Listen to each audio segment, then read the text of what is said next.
Halo, selamat malam teman semua. Dengan saya Andrew. Pada malam hari ini saya lagi ada di rumah Ko Hendy dan mertuanya Om Heri ya. Selamat malam.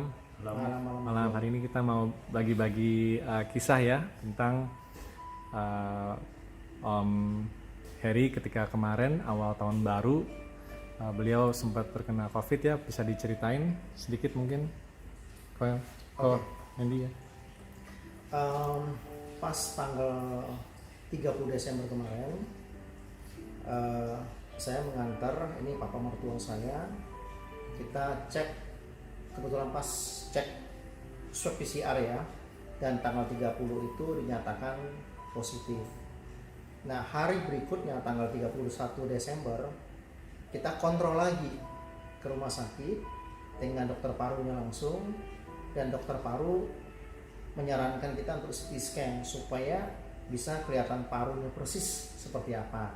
Dan kebetulan memang melihat kondisi papa ini sudah batuk ya kan, untuk lebih jelas kondisi parunya seperti apa. Dan begitu hasil CT scan kita tunggu saat itu juga keluar, dokter mengatakan sudah 45% paru-parunya kena. Nah itu kita tanya sarannya harusnya gimana dok? Sarannya ya harus dirawat dibilang. Ya sudah, singkat kesimpulannya kita ya adalah saya ngambil keputusan oke, kita rawat langsung kalau bisa di Geraha Kedoya, dan kebetulan di Geraha Kedoya tidak ada tempat, dan saya coba carilah ke rumah sakit yang lain, ternyata juga nggak ada kamar.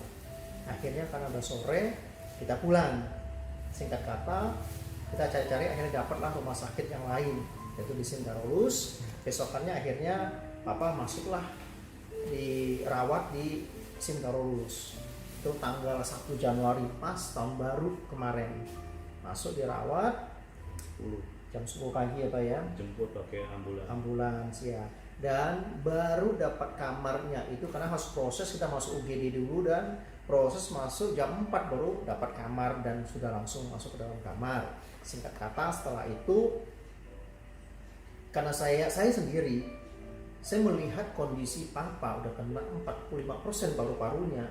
Karena kan kita banyak mendengar mayoritas pasti kalau orang yang sudah kena paru-paru pasti jatuhnya nyesek, dan jatuhnya adalah nanti orang pasti jadi gagal pernapasan.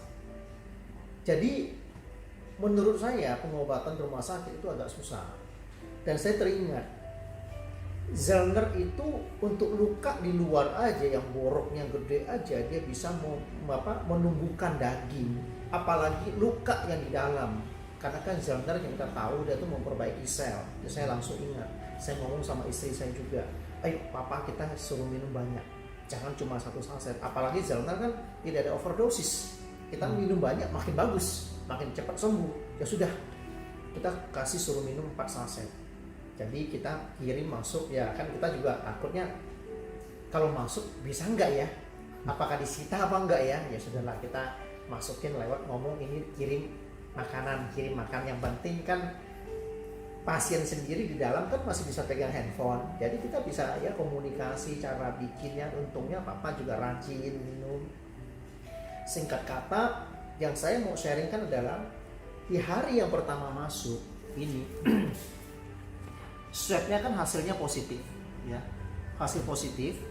Dan di yang hari pertama masuk yaitu di tanggal 2, tanggal 1 kita masuk ke rumah sakit, tanggal 2 ambil darah lagi. Ternyata yang paling mengagetkan adalah kondisi pengentalan darahnya udah sampai 1000 ya. Ini pengentalan darah sampai 1000, ditambah lagi ini hasil serologinya ada 125 ya, cukup tinggi ini virusnya. Dan untuk yang berikutnya perkembangannya dengan minum terus Zellner setiap hari ada 4 saset ya Pak ya, 4 per hari 2 pagi 2 malam, berarti total 4 dalam 1 hari. Perkembangannya diambil darah lagi di tanggal 4, ini tanggal 4 ya, ini ambil darah lagi yang saya lingkar aja. Ini pengentalan darahnya turun menjadi 690, dan serologinya virusnya jadi 49, turun ya, dari 125 menjadi 49. Ini di hari yang ketiga tanggal 4. Dari masuk rumah sakit tanggal 1, ini tanggal 4. Ini hasilnya ya, jadi turun ya. Terus yang berikutnya, untuk yang ngambil darah lagi di tanggal 7. Ngambil darah lagi di tanggal 7 dan ini hasilnya. Ya. Pengentalan darahnya turun lagi menjadi 540. Ya. Dan untuk serologinya menjadi 15, turunnya jauh ya. Dari pertama 125. Ini tanggal 7 sudah menjadi 15 ya. Turunnya jauh. Terus 90%. di tanggal 12 saya diteleponin sama suster jaga di sana menyatakan sudah Pak Herinya sudah boleh dijemput pulang, katanya sudah diperbolehkan pulang. Saya tanya atas dasar apa kok sudah diperbolehkan pulang, apakah benar-benar sudah sembuh? Akhirnya dia bilang setelah kita dari hasil cek darah kita sudah lihat segala macamnya udah sembuh, mulai dari pengentalan darahnya sudah normal, cek yang lain-lainnya semuanya udah normal, termasuk saya tanya untuk virusnya sendiri bagaimana, sudah oke kok, dia bilang sudah nggak ada masalah. Makanya saya lihat ke tanggal 12 ini, tanggal 12 ya, ini pengentalan darahnya udah tinggal 370, udah masuk ke normal, karena di bawah 500 sudah normal ya. Untuk yang virusnya atau serologinya itu hanya tinggal 14. Tinggal 14 ya. Normalnya itu di bawah 10, sedikit lagi. Tanggal 12 ya telepon saya sudah sore. Saya bilang karena terlalu mendadak sore, saya belum bisa jemput tanggal 12. Besoknya saya baru jemput ya. Itu sore. Iya.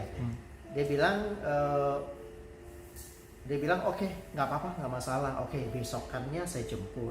Pada saat saya besokannya saya jemput, ini adalah hasil yang terakhir pengambilan darahnya sama di tanggal 12, tapi yang tadi itu pagi dan ini sore. Nah ini kita lihat, yang saya cukup senang melihatnya adalah serologi tinggal 12, padahal normalnya di 10 ya.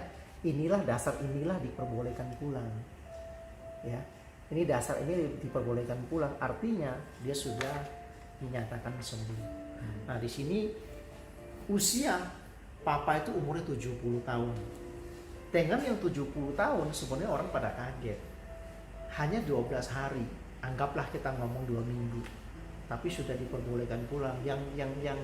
Yang saya juga cukup senang adalah umumnya orang yang sudah kena COVID, apalagi pada saat kita kontrol di rumah sakit itu, kalau tidak salah dokter mengatakan papa ini sudah kena 2 minggu ya Pak ya, dia bilang sudah 2 minggu sebetulnya, walaupun kita tahunya tanggal 30. Sebetulnya itu 2 minggu yang lalu sudah kena.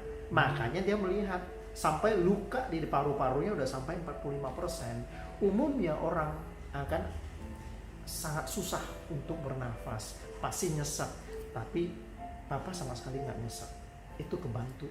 Karena sebelumnya papa sudah ada minum Zellner ya, minum Zellner walaupun nggak teratur, kita ada memperkenalkan papa minumnya nggak teratur lah ya, tapi kebantu lah ya untuk luka yang di paru-parunya, kebantu, jadi dia nggak nyesek.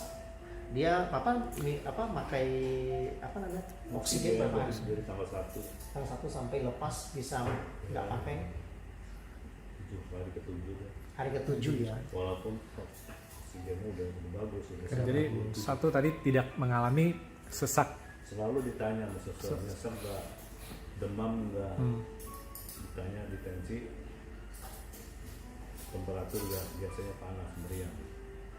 Jadi panas iya, tapi sesak enggak. Ya. Oke. Enggak, panas juga enggak. Oh panas juga enggak. Wow, oke. Masih normal di bawah 37.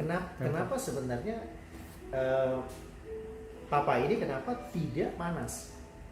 Karena kan dia ada infeksi. Misalnya kan biasanya kalau orang panas itu karena ada infeksi. Infeksi itu luka di pada paru-paru itu membuat dia jadi panas. Tapi papa ini kenapa enggak?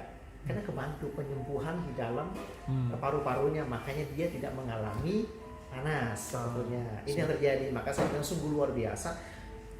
Zellner bekerja untuk memperbaiki paru-paru.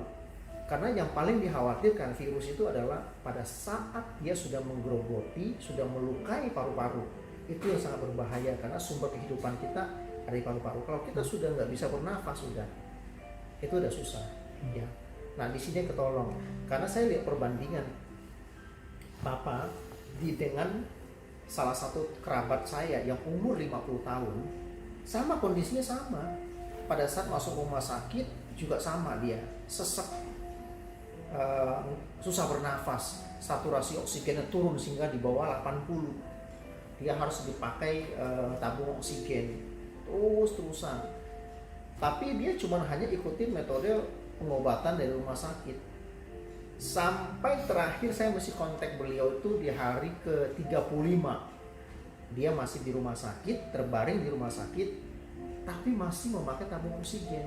Dan dia berbicara sama saya, dia pakai voice note, melalui WA voice note, suaranya masih ngap-ngapan, ngos-ngosan kayak orang habis lari maraton jauh gitu, kayak gini.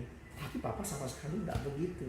Padahal umur lebih tua, 12 hari sudah boleh pulang. Dia ngomong nggak seperti begitu. Nah itulah perbedaan bagaimana orang yang memakai Zellner sama yang enggak. Makanya saya mengambil kesimpulan Zellner itu sangat luar biasa apabila kita mau rutin pakai, apalagi yang sudah punya kondisi ya. Kalau sudah ada saudara, mungkin kerabat atau teman yang sudah punya sakit yang serupa seperti ini, enggak harus karena COVID. Kalau menurut saya ya, nggak harus karena COVID. Mungkin yang orang memang ada sakit bawaan atau apa, yang ada luka dalam, itu sangat rekomen banget dari saya.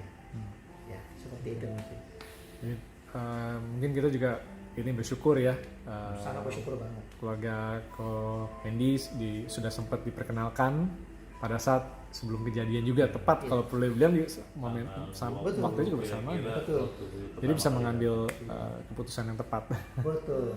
Ya mungkin ini jalan Tuhan ya, bisa memperkenalkan kita Zellner. Sebelumnya juga kan dengan Andrew sempat memperkenalkan diri kita, dan langsung dengan Papa juga ada mendengar langsung, sehingga memang Papa juga sempat minum 1-2 ya, walaupun nggak rutin. Itu kebantu banget, dan kita lanjutin, apalagi udah kejadian begitu kita lanjutin, sangat ketolong banget ya. Oke, sip. Terima kasih, Kak Hendy sangat menginspirasi ya kepada teman-teman kita di luar sana yang sedang mencari solusi, baik sedang mencari solusi kesehatan, ingin regenerasi sel supaya lebih cepat ya, memulihkan tubuh lebih cepat lagi. Ternyata memang produk Zellner ini sudah terbukti ya. Ini salah satu kesaksian yang luar biasa, cerita yang sangat-sangat memberkati, karena di sini kita juga banyak orang yang mencari solusi aman ya. Dan di sini menurut Ko Hendy aman nggak memakai Zellner 4 saset per hari? Waduh, bukan aman lagi, sangat aman. Saya bilang saya rekomen banget. Bahkan begini, saya sampai anak saya yang paling kecil saja, sudah minum ya. Dan yang begini, saya sendiri pada saat mengurus papa saya pada saat dia kondisi dia masih positif di awal, itu sangat dekat. Tapi karena kami sangat menjaga tiap hari, saya, istri, bahkan anak saya, setiap hari kita minum Zellner ini. Kami satu keluarga di swab, puji Tuhan negatif ya, sangat membantu banget. Karena dia juga memperbaiki sistem imun tubuh kita, meningkatkan imun tubuh kita. Tentu saja kita harus mencegah juga ya, dengan cara memakai masker, cuci tangan, tapi ini sangat rekomen banget untuk menjaga kesehatan keluarga kita. Menurut saya itu terbaik.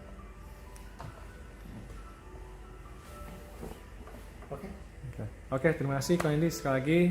Om juga sehat selalu ya. Kita bersyukur pada Tuhan. Dan kepada teman-teman di luar sana, jangan ragu lagi, aman untuk sekeluarga. Bukan cuma untuk yang sakit atau yang pulih, tapi untuk kita menjaga kesehatan, terutama di masa pandemi. Oke, terima kasih. Selamat malam atas ceritanya, sangat memberkati. Memberkati kita semua. Amin.